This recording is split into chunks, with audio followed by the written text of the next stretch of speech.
แล้วโอเคแล้ว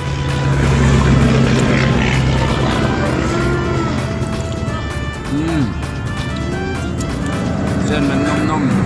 ๆเขาใส่หมักฐานนะเขาใส่ยังนี่อร่อยน่าดีนะโอต้มจี้นะอร่อยเนาะบางทานอ๋อเส้นไหนกินเส้นในนุ่มทำจากพืช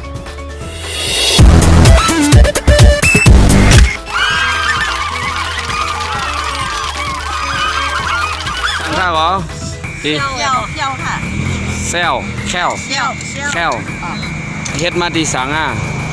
เอาสั่งเฮ็ดมีต้นมันเลยมีต้นมันนะอ๋อใส่ชุนหมักเผ็ดอ่ะเบาอ่ะนี่คล้ายกับข้าวแรมฟืนเพื่อนนะว่าเฮ็ดไม่ได้เหมือนแป้งอันนี้เอาเป็นข้าวฟืนนะหวานฟืนนะหวานฟืนค่ะอันนี้หวานฟืนอันนี้เป็นแค่วเนี่ยได้เป็นแค่วอ๋อตะกุนมันข้าวเม็ดไทยอันนี้ตะกุนอันนั้นมีหวาน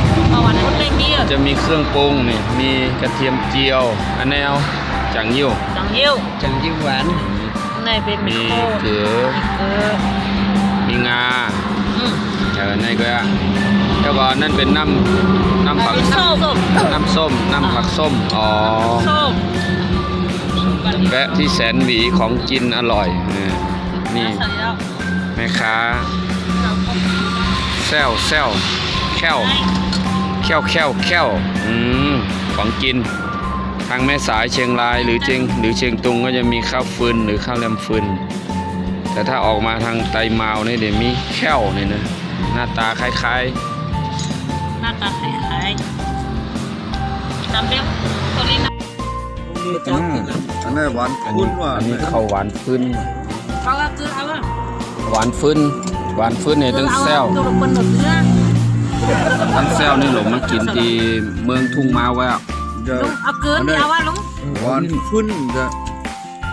พวกขี่เพราะว่าฟื้นเนี่ยมันเป็นฟองยังแบบฟื้นนี่ฟองว่ายังฟื้นเนี่ยแบบฟองจิบเส้นดูนี่ดอกฟองโผล่พิษฟองโผล่อร่อยอันนี้อีกแบบหนึ่งมันๆนะรสชาติมันๆอันนี้จะจืดแค่วนี้จะจืดนิดนึงแต่หวานฟื้นนี่จะมันๆนี่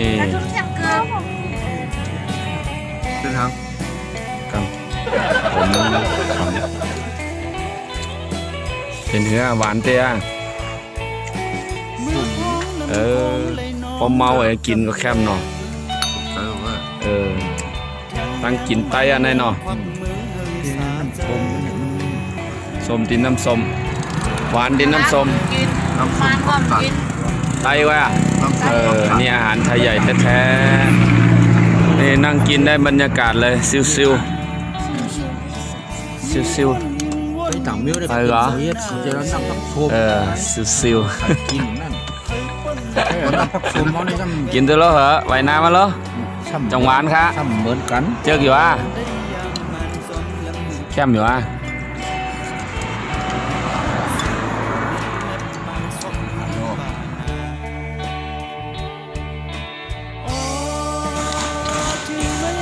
เยอะร้านนี้